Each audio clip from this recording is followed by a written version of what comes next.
Well, it looks like we've got everyone ready here. So welcome back to our second Lunch and Learn of the month. For those of you joining us for the first time, my name's Janelle Dobbins. I'm from the land of Kansas marketing manager with the Kansas Department of Agriculture. This program is made possible by the U.S. Department of Agriculture Specialty Crop Block Grant. The Specialty Crop Block Grant makes funds available to state departments of agriculture solely to enhance the competitiveness of specialty crops.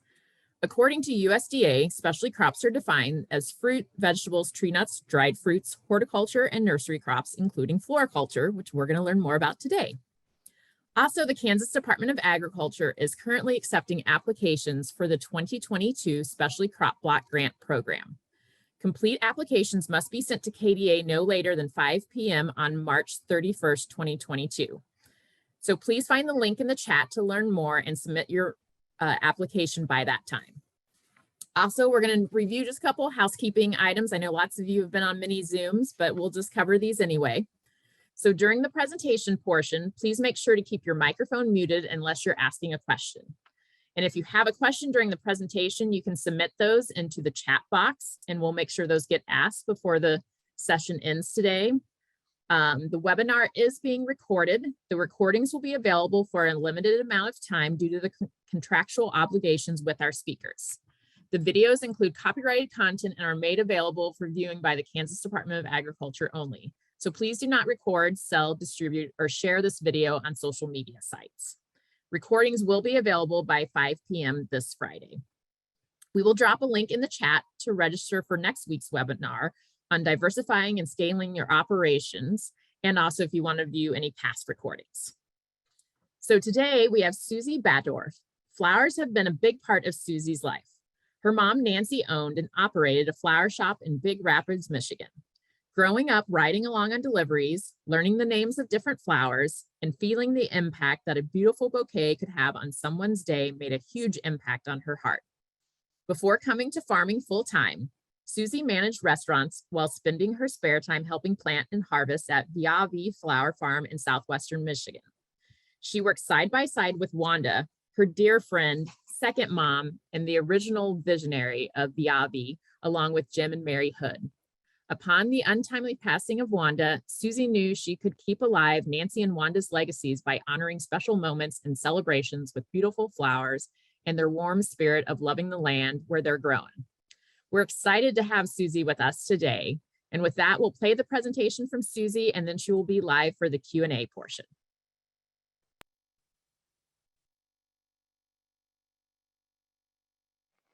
Hi there, my name is Suzi Batdorff. I'm with Viavi Flower Farm. We're a small flower farm in Southwest Michigan. And this is my story of how we got to where we are now. So I grew up north. My mother was a florist. I've always been around flowers, always loved plants and growing. I have a degree in forestry. And yeah, our family is just kind of green thumb family. This is me and my brother with some tomato plants that we sell in milk jugs, just like we do today. When I moved to Kalamazoo, I started going to the farmer's market and I noticed a booth that had all these beautiful flowers. And I would just go down and talk to the woman who had the booth, Wanda Miller, about flowers. My mom had passed when I was in my early 20s, and I missed talking about flowers with somebody. So she quickly became my second mother. Anyway, I'd be like, oh, is this digitalis? Is this dianthus? Whatever, lisianthus. And she was like, you know a lot of flowers. Do you want to work here? So that's how it all started. At that time, I worked a full-time job, as well as my husband did. And I also taught yoga a couple times a week. And then we worked with her on the weekends at the farmer's market. And this is Wanda in her dahlia patch. And these are some of the things that she created. She had a store downtown that was called Viavi, and she made just really wonderful things, crafts and whatnot. Things inspired by nature, though. So I worked with Wanda for many years down at the market, helped out at the field as well, mostly hauling buckets. She would cut, I would haul, until she unexpectedly passed away. And that would be 9 years ago this year. So when she passed, it was pretty sudden, and we didn't want the farm to end. So we talked to her partners and asked if they would allow us to rent the land and be our mentors, and they were game. So Jim and Mary helped me the first year and taught me how to farm, things that I did not know. At first I was like, yeah, this is great. I love playing with flowers, making people smile. I love being outside. I can totally do this. I can work a full-time job, and then I can come out here and work market. It'll be great.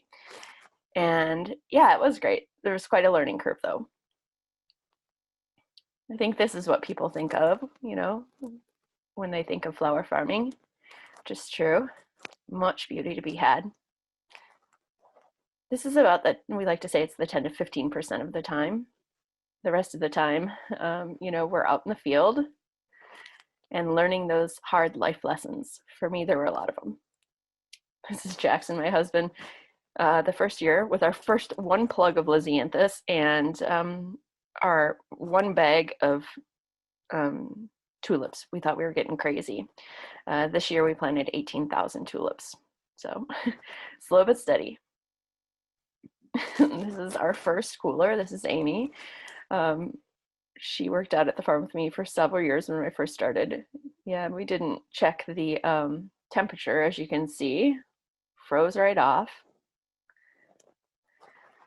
This is my tractor mentor. I had to have somebody, or I had somebody, teach me how to use our tractor. So this is him, Bill. He's great.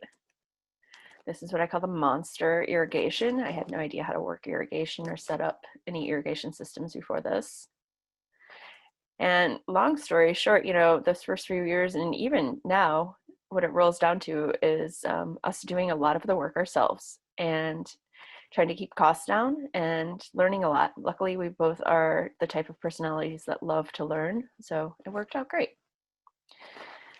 But it came, after the first, I'd say 3 years, 4 years, it started to be like, okay, I need to move out of this full-time job. This is a lot of work. It's a lot of work to come after work and work in the hot sun, very hot elements.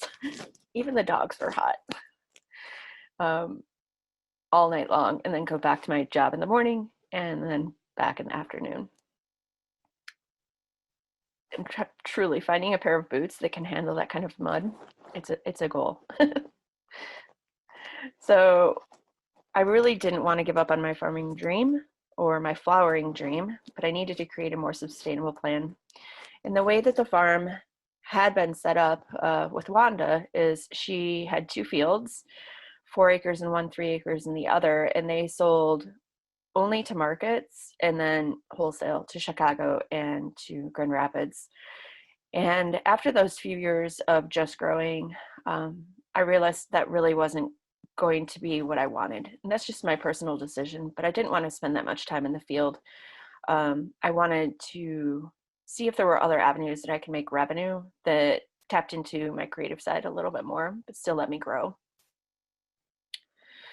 So we decided to kind of really focus on branding, and we came up with our logo. Who are we, right? Who are your people? Where in your community do you see a gap? What do you want your life to look like? And what is your passion? These are the questions I asked myself. And the answers where I got today, basically. That's me. I love my husband. I love spending time with him. He is a wonderful human. And in our particular instance, we don't have children, right? So if I had children, these decisions may be different. We're more dog people, right? So I love my family, I love my dogs, and I love our community as well, so very much. So we paired with a local artist and started getting some signs done, got our truck painted, things like this to help the branding experience.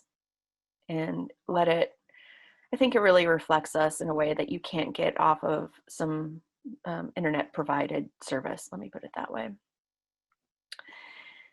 This is the back of our truck. We decided to go with the theme, pick flowers, not fights. I think it really speaks to our hearts.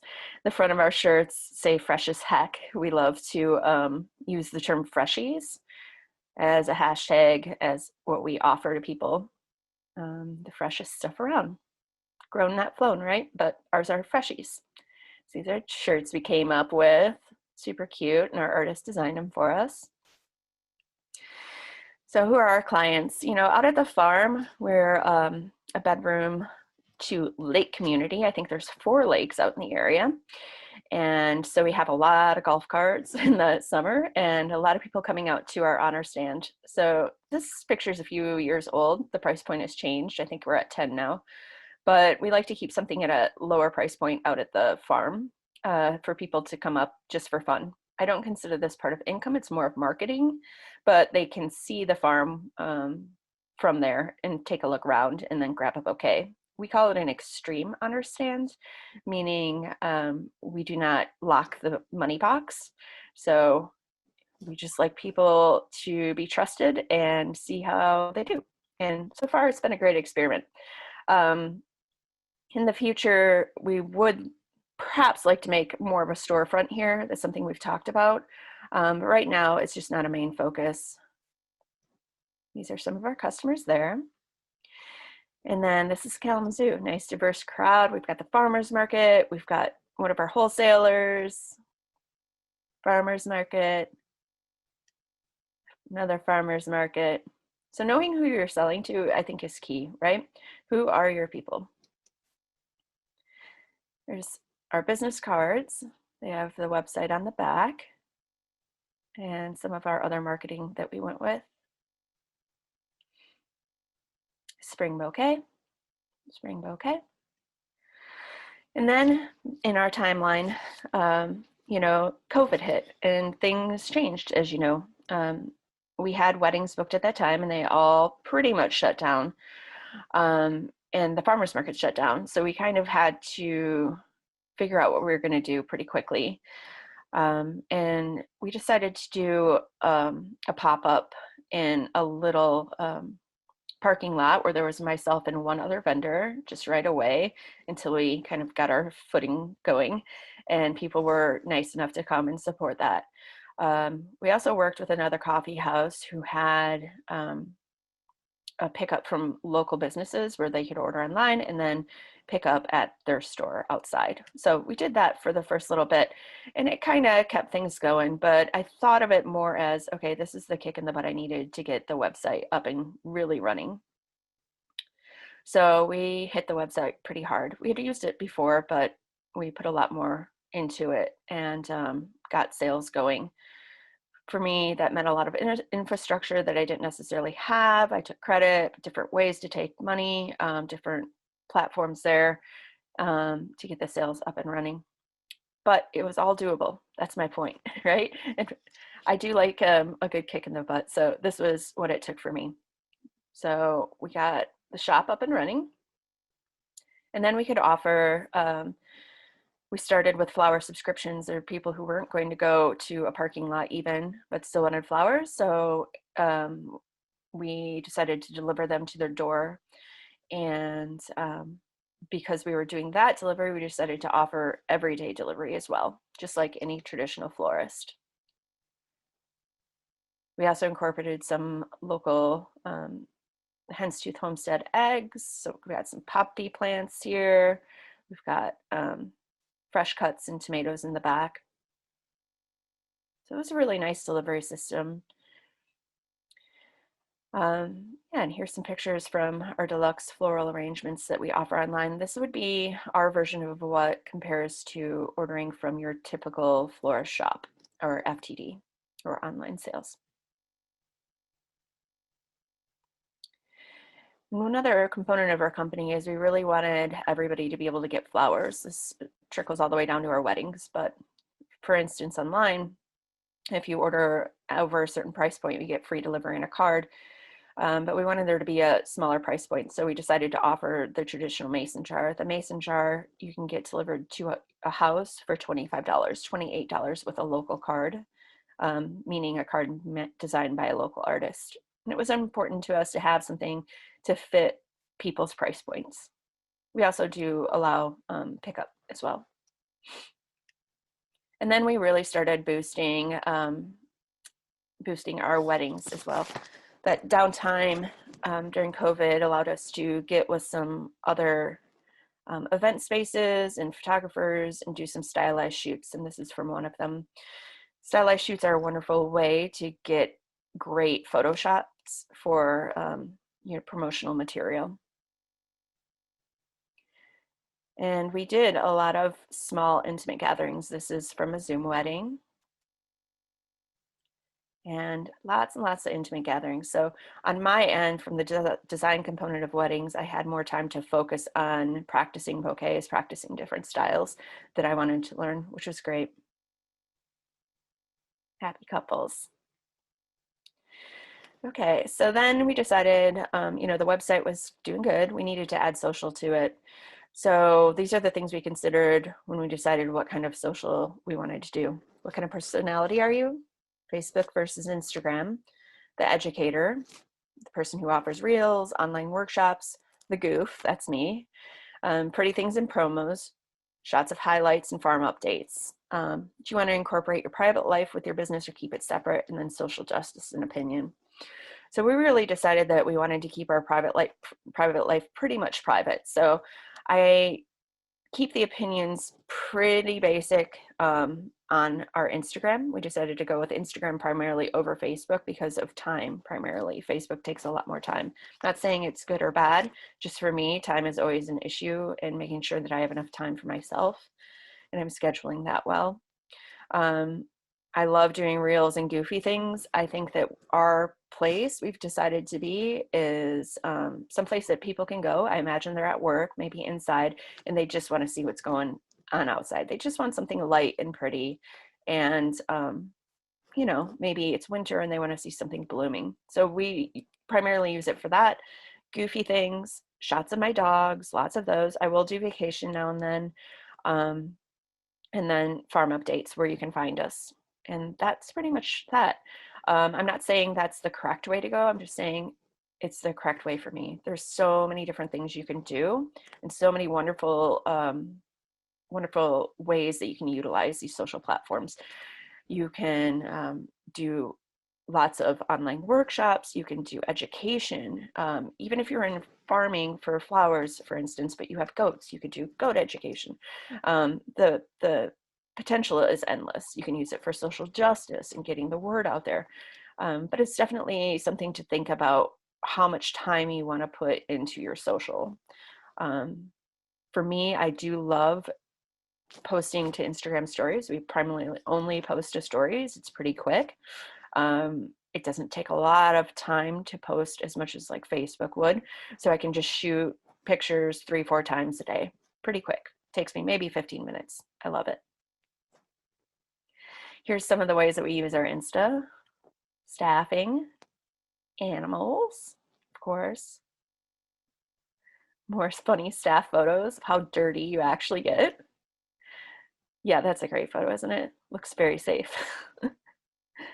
Products, pups, tulips. And this is a little video we did, just as things were coming into bloom. I love to promote, like I said, anything, any products that we want.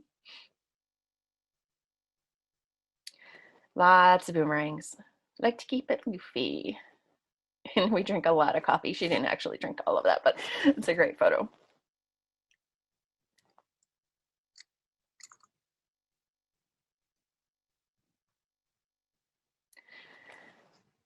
We'll often do these back of the truck heading off to market so people can see what they will find the next day at market. And shout outs to other farmers as well. Life is not one single bloom. Thank you for all you hardy, strong-willed, stubborn, and determined farmers out there. It's so true. You cannot do it alone. Shots of our products. So the next thing we needed to really look at to make the stream of full-time work is the revenue. So like I said, the first few years, we just did markets, wholesale to florists, wholesale to vendors, and that was it. And to bump it up a bit and add that extra revenue that we were looking for, we decided to add the online sales, flower subscription. For the first few years, we called this a flower CSA. This is just a good experiment. I love experiments. But we changed the terminology to flower subscription and had so much better results. It's funny, isn't it? Daily deliveries, weddings and events, corporate sales, and workshops. Corporate sales are wonderful for off time as well as workshops. So at the end of the season in our world, weddings in Michigan really do calm down, especially with COVID still being here. So we loved remote corporate sales workshops just to get through those lean months a little bit more. Okay, there's a lot to digest here, but I'm going to go through it one by one. So these are just my takeaways from my experience. Invest in the necessary. From the jump, I didn't want to go into debt. I wanted the farm to be sustainable in itself, so that's what it's done. That means that I didn't take out giant loans for anything. It cost a certain amount to start for the next year. That amount does increase the more you grow, but I wanted to make sure that there was enough revenue in the farm itself to keep that going, and it just worked. So in that, start slow. Trial first, like it's back to the tulips. One bag of tulips to 18,000 tulips. It took many years to get there. I would definitely suggest starting small, especially if it's something more difficult to grow than tulips. Making sure that you have a market for the flowers, and then when the market, can handle them, then increasing it, right? Plan to mess up, 10 to 15% rule. So true. I mean, even in everything in life, right? But critters, weather, there's always going to be some loss. Learn your stuff, training, mentorships, and practice. I think this is incredibly important. Training, I've done several, also lots of book reading and working with Wanta and working with Jim and Mary, planting throughout my life. Mentorships, I have a mentor that lives out of state. I myself think this is a great way to go. Picking a mentor that's in your similar growing zone, but isn't in direct competition is a wonderful way to go about it. And practice, honestly, everything is practice. With practice, we get better. I look at some of my early bouquets, look at them now, totally different. Through this learning about sourcing, growing.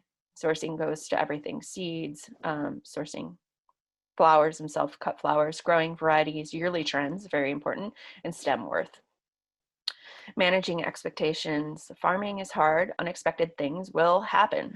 COVID, talk to your farming community. Weather, right? It's going to happen. If it can happen, it will happen. So having these expectations of it being very easy that are portrayed, I think is unrealistic. So not saying have very little expectation, but if you go in with a reasonable amount of expectation, then you're going to be better off, right? Talk to your design community, especially if you're going to be selling to designers. It's really important to know what they're looking for, what's trending that year, what flowers other people they're buying from other people, what they would like to see in you, so that you don't end up with all these blooms that don't have homes. Understanding your market, where you fit in, what folks want, and where your niche is. That's very important as well. It's not about going to a farmer's market that is oversaturated and then popping in and taking somebody else's look. It's like, okay, is there room for another grower in this market? Awesome. My vibe is a little bit different than these people's vibe. Awesome. We're all going to work out well together. Market flowers versus wholesale flowers, high-end cuts, cost per stem. This is super important.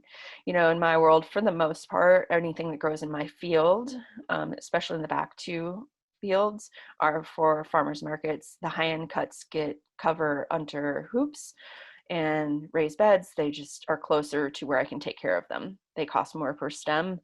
The farmers market generally has a price point they like to stay to, generally. So we keep our lower end cuts for the farmers market. Market etiquette. Again, this goes back to finding your niche. Where do you fit in? And what can you bring to the market that isn't there? How can you support each other? So at our market, I like to get with the other growers and kind of talk out price and just make sure we're all on track with each other. Nobody's undercutting each other. Everybody feels supported. When somebody wants something from me that I don't grow, I send them to other farmers or other people at market, and I love to support each other. That is the holistic community that we're looking for, right? Being realistic, setting goals and evaluating often. I think that this can be done yearly, maybe bi-yearly if you have time. I generally, the way that my life is set up, I have more time in January and February. I set my marketing cost goals for the year. I set my sales goals for the year, and then I see how the last year went and evaluate how I can, become more efficient. Efficiency is a love of mine. So asking for help, this is a great efficiency. I'm not an efficient bookkeeper, so asking for help and getting a bookkeeper was very wise for me. The amount of money that I spend paying them, I can be out making more money, which is much more important. Much less stress on me, and let the professionals do what they're great for. Test the waters, markets, etc. Look for the potential in everything cautiously. I generally don't say no to things if there's not a major overhead cost. I will try just about anything out. But I'm also one to hold my commitments, so I'm not going to back out of something. That's why I say cautiously. So testing out the markets and seeing if they're good for you. You can do pop-ins. A lot of markets allow like a pop-in rather than commitment for a whole year. So that's a good way to kind of get a feel for it. Creating current systems, super important for sales, payment, online presence, website. There's so many great website options out there, so many great easy ways for people to take payment, but I think it's very important to stay with the times. How people enjoy to pay, whether it be Apple Pay, whether it be PayPal, Shop Pay, Venmo, whatever it is. Staying current with the times. Knowing your worth, charging for your time, service fees, it all adds up. So true. This goes from farmers market bouquets to all the way to wedding floral. Knowing your worth, knowing what each stem is worth, and this takes a lot of investigation to looking at how much average markup is, how much a stem would cost from wholesale, and making sure that you're charging accordingly. There's this misconception that if it comes from a farm, it should be cheap, and that's just not true. We take a ton of time and effort to grow and harvest and process these flowers in the correct pattern and way so that their cuts are better than what you're getting from wholesale. They haven't traveled for a week. They're not chemically charged. They're beautiful, fresh cuts. So they are worth every penny. And stay true to your beautiful, genuine self. So important, I don't think you can take the goof out of me. And I'm okay with that. Here's some pictures for you. This is us, my delivery helpers. Doesn't she look very excited? That's Layla. This is us doing a swag bar, super fun workshop. You can handle hundreds of people too, which is super fun. I think this one we had 250 people. Wreath workshops.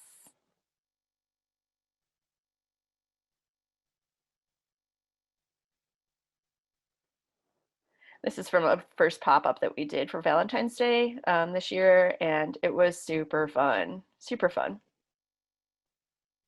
Okay, thank you for everything. Hope you enjoyed this presentation, and I will talk to you at the Zoom if you're interested.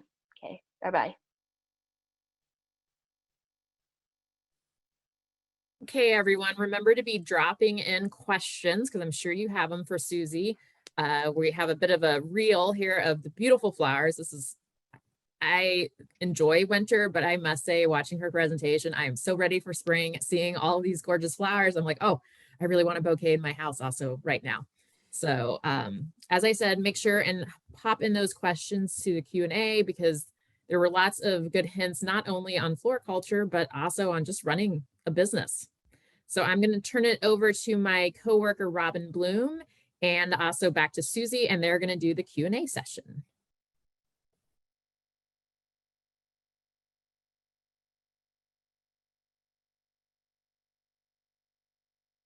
Great, thank you all. I'm making sure we're set up here. Suzi, can you hear me? I can. All right. We do have a couple of questions that have come in. Actually, the first question is what is the swag bar? Can you elaborate a little more on what that is? Yeah, absolutely. So a swag bar is, there's a couple different bars we do. One of them is like a market bouquet bar or a mason jar bar. And all of the bars are kind of set up the same way. So a swag is a fall dried bundle that you can put on your door. You basically make it in the upright fashion and then turn it upside down and put a bow on it. And they go on the front doors. So all of the bars are kind of set up the same way, and they work wonderfully for large groups for workshops. We do a lot of them for corporate events when you're going to have over 100 people, where you're going through and you kind of have a recipe, like take one hydrangea, take, et cetera. And you go down the line and grab them all and then take them back to a table and we tell you how to design them. So yeah, they're front door swags. I think that people are used to seeing them traditionally in the winter with your evergreen swags. If you know what I'm talking about, where they're hanging this way and there's a bow on them. But we like to do them for fall as well, so we can transition that time from frost. It's just another product that we can add before we offer our evergreens. It kind of, it's a middle month and a half product. Gets through Thanksgiving, etc. Okay, that I think probably answers the next question, but I'll still ask it. Is what do you do in the winter time for revenue sources? Yeah, absolutely. So for me, Michigan, like I said, especially with COVID, but even before, there aren't that many winter weddings, maybe one a month, not much. So we usually end at Christmas or the week before Christmas. We do wreaths, we do workshops up until Christmas, and then we kind of end with that. We offer 365 days a year. We do delivery, floral delivery to people's houses. We do funeral work. We do all of that work that comes in like a normal florist would. In addition, January and February and March, we're doing booking. So we're concluding the year, finishing out the year, going over our next year's plans, but we're also booking all of the weddings that are coming in on the regular. On an average day, today, for instance, I had 3 booking inquiries this morning. So you have to kind of be on it while you're also writing up all of your bookings for the year. It's basically a full-time job, just getting all the organization done for weddings in those 3 months. Okay, great. Yeah. I want to talk a little bit about when you talked about having to kind of shift when COVID hit. When you did that shift, how did that work with your employees? Did you have to shift in number of employees you needed, or how did that work? We did. Yeah, the COVID shift was huge. Like it was for everybody. But with market closing down, et cetera, we went down to a skeleton crew, really. We had myself and 2 other full-time employees, and that was it. And it was easy to keep our bubble close, I suppose. So as we were everybody was coming into what was proper protocol, it was very easy for just the 3 of us to be together and know that we were fine. But yeah, that was definitely kind of the lowest end, right? But it was just the 3 of us. And then between that year and the next year, we went up to 12 employees, or 12 workers. So okay. Yeah. And also along the lines of when you had to kind of shift with COVID, you mentioned the kind of the eggs and tomatoes and other products that you also offered. How did that work? Were those your products or those products you sourced locally? And how did that look for the customer and how they ordered that? Yeah, awesome.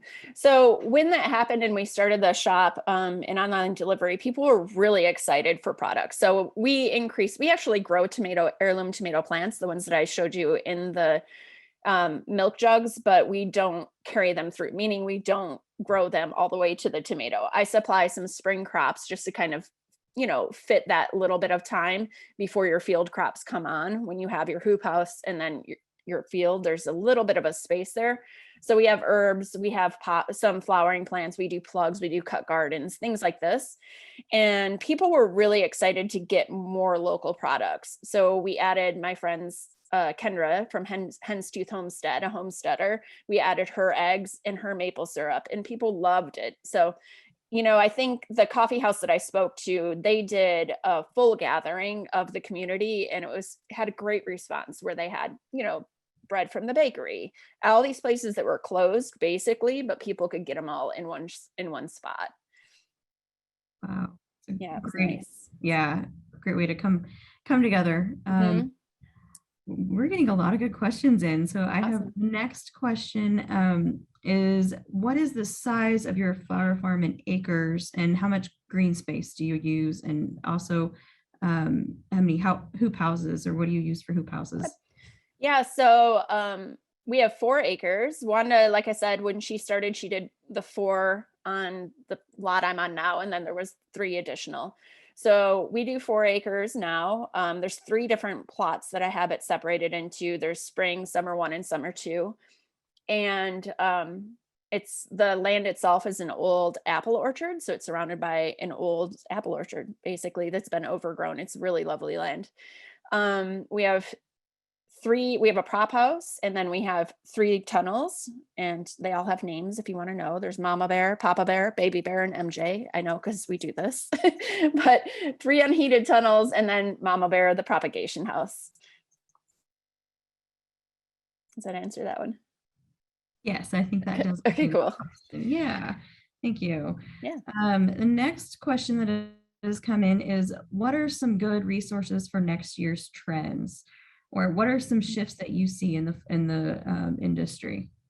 Yeah, as far as wedding trends, I feel like a lot of the information that I'm getting is from talking to other designers or talking to other growers that are local. I think that it needs to be per area. I follow a lot of event stylists in California and New York, people out of our area. In general, in my experience, Michigan is a little bit behind. I'd say maybe 2 years behind. It's kind of a slow gap to get from the coast to the middle of the country as far as trends. But colors that pop up, things like this, colors that pop up are things that we're letting go for us this year. For instance, it'd be the say goodbye to the boho pampas grass, say hello to the deep reds and the deep fuchsias in the fall, things like this. So yeah, just communicating with other designers. I search Instagram a lot for inspiration. I don't really utilize Pinterest that much for inspiration, but I do look at it because that's where a lot of our clients get their inspo from. Yeah. Okay, great. The next question that has come in is what advice would you have for someone at the beginning stages of starting a small scale specialty farm? So what would you recommend be the top 3 to 5 items, examples, hoop houses or equipment, and what steps to take or consider to plan for? So let me read that again. Yeah. Okay. What would be some advice for someone at the beginning stages of starting a small scale specialty farm? Say the top 3 to 5 items, example, or hoop houses or equipment, or what would you recommend those top 3 to 5 items be, and steps to take or to consider in planning? Okay. I think that it depends on your situation. I mean, realistically, are you renting? Are you owning? So there's a lot of dynamic that comes into it, but let's assume you own and you're going to make a small plot on your land. I would have to say the most important things that you could do are figure out irrigation. It's always going to be an issue. So figuring out where your water supply is going to come from, major importance. I would start there probably. Other than that, the next thing I would think about is I probably would start working with some sort of prop house. It doesn't have to be anything fancy, or working with a grower. Sometimes people, when they're first getting started, can work with, say, a nursery that's in the area. If they have a little extra space, they could rent that space to start their seedlings so they don't have to have a prop house. There's always a workaround. You just have to be a little creative. I would be hesitant to put up a prop house over a hoop or any of those right away. It's a large cost of money. There's plenty you can do without those items. The farm that I'm at had a prop house, but it had none of the hoop houses for years, and it was fine. We gradually built up to it. So I would kind of work on those items first. How am I going to start my seeds? How am I going to water my seeds? Truth be told, you can do all that work with a shovel and a wheelbarrow. Everything else is pretty fancy, right? For me, a delivery vehicle is very important, making sure that I have vehicles to get transport done or transport to weddings, that sort of infrastructure, having vases, wash stations, all of those are more important than the luxury of a tractor. We have a very old tractor and it's fine. we haven't upgraded beyond that. There's other things I'd rather spend my money on at this point. Did I get all of them? That was kind of a long one. Great. I think you did. Okay, cool. I think you did. Okay. The next question that has come in is, do you grow everything that you sell or that you use in bouquets for weddings and such? Yeah, good question. So no, not at all. I think supply is always an issue. And also I think that utilizing and supporting other local flower farmers is key. There are plenty of farmers that I work with cooperatively in the area that only grow to sell.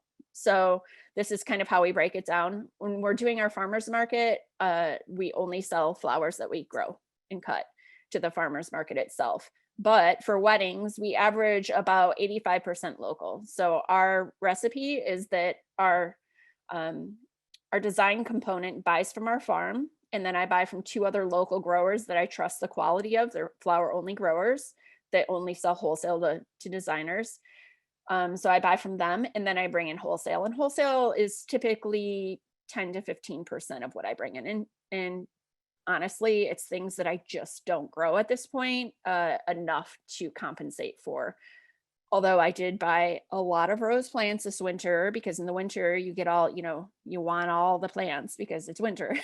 So we'll see how that goes. But for me, roses is a huge one. And being able to get some of the varieties that I like to use, which would be flown in from California typically, is really difficult with COVID. The shipping has been horrible. The cost they're very expensive, but worth it. But the problem really is the shipping with COVID has been really bad. So I'm trying to bring in some of those garden varieties, some of the heirloom roses, so that I can take the pressure off of like, are they going to show up? Are they going to be alive? Are they going to be on time? All of those kind of stressors that I have.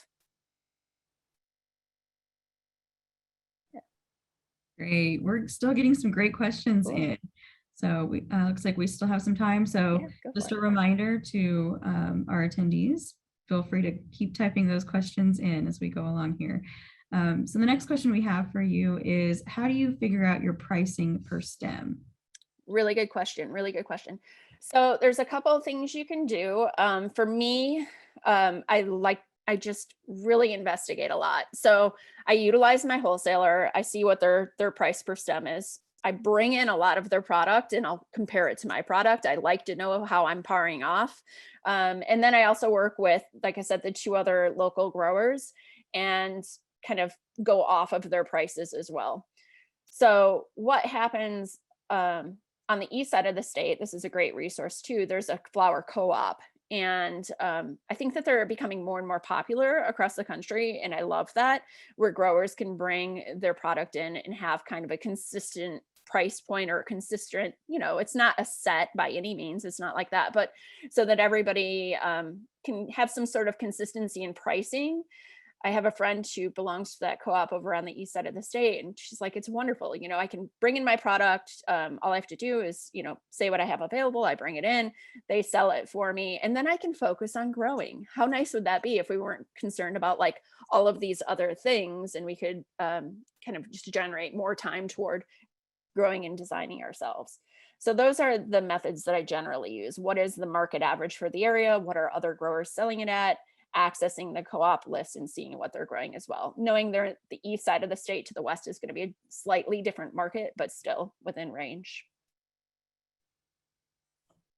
Okay, great. Thank you for that. Of course. Another question, well, 2 questions that have come in from another attendee.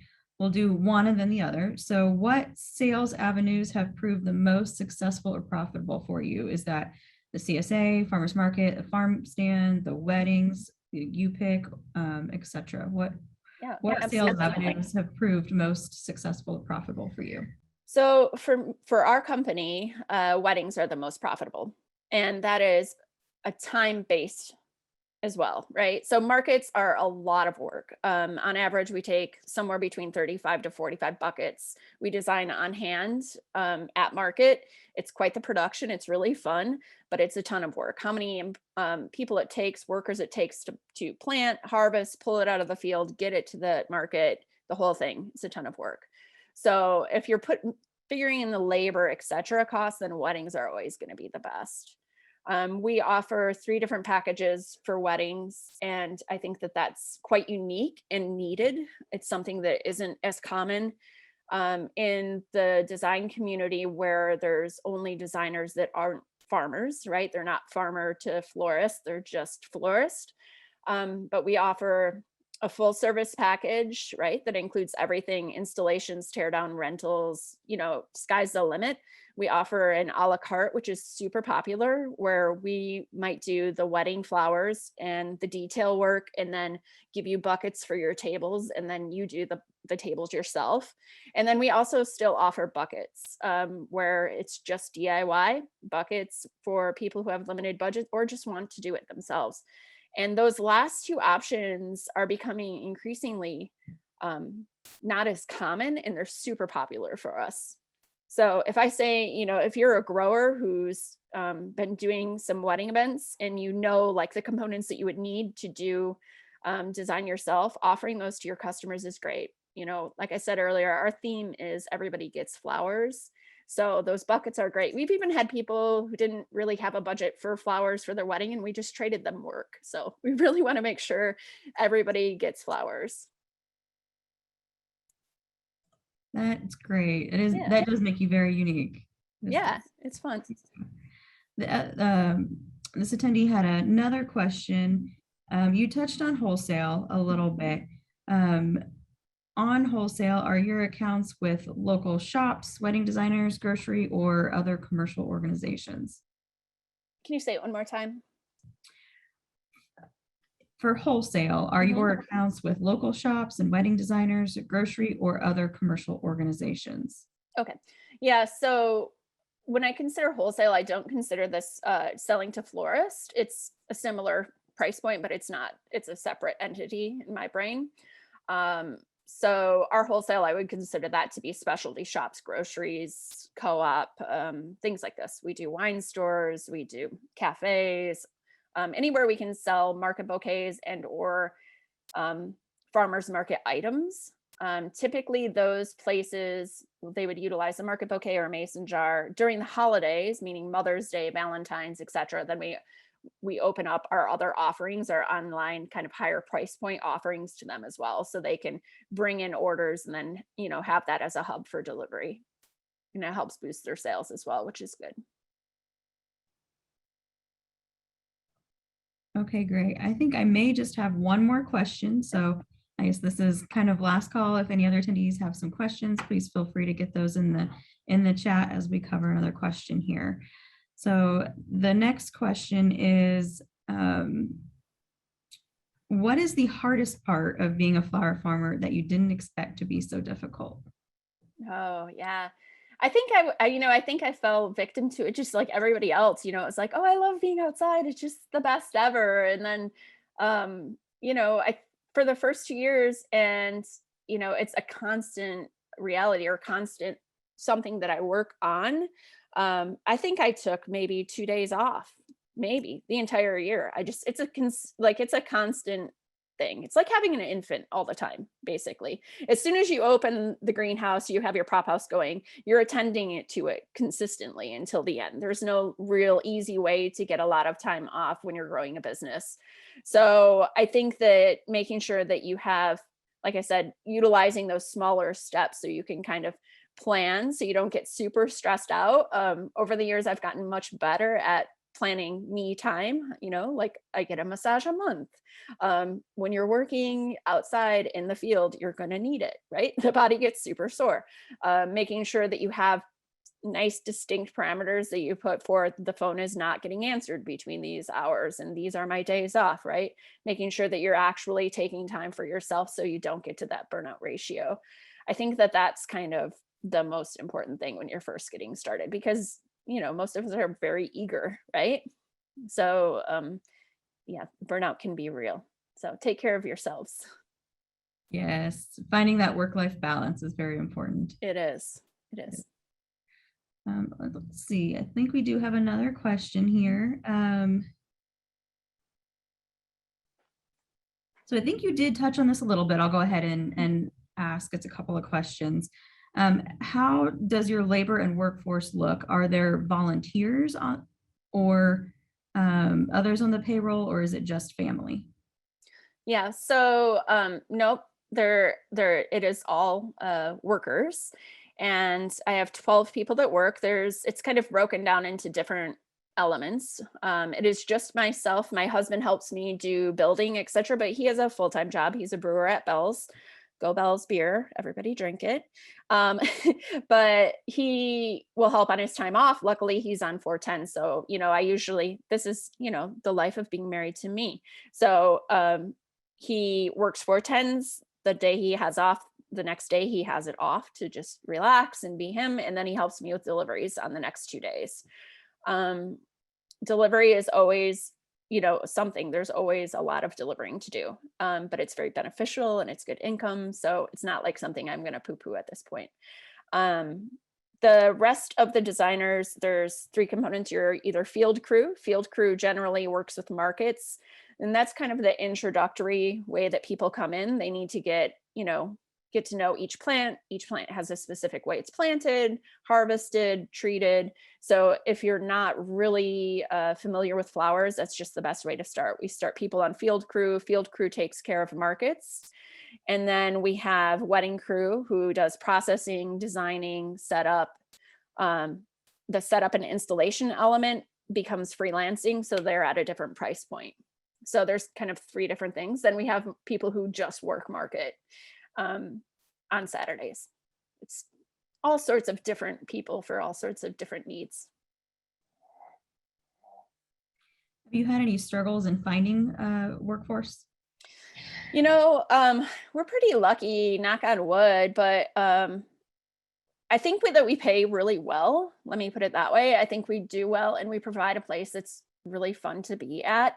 And it definitely, it hasn't really been an issue for us. And I think that for the most part, people will stay 3-5 years in general, which is really great. I think that my goal is to always provide a situation where people are getting paid well. So when people are ordering from us, they know they're supporting those humans in the community. And we try our best to share the human stories so that people know who they're supporting. Yeah, it's been pretty great, honestly. A lot of people who end up out at the farm too, because it's summer, you have a lot of people who work schools, perhaps that's a good one, or, work a little bit more hard through the winter, and they just need a change of pace to like clear their brain out and get away from all of that. So yeah, it's not hard to lure them in.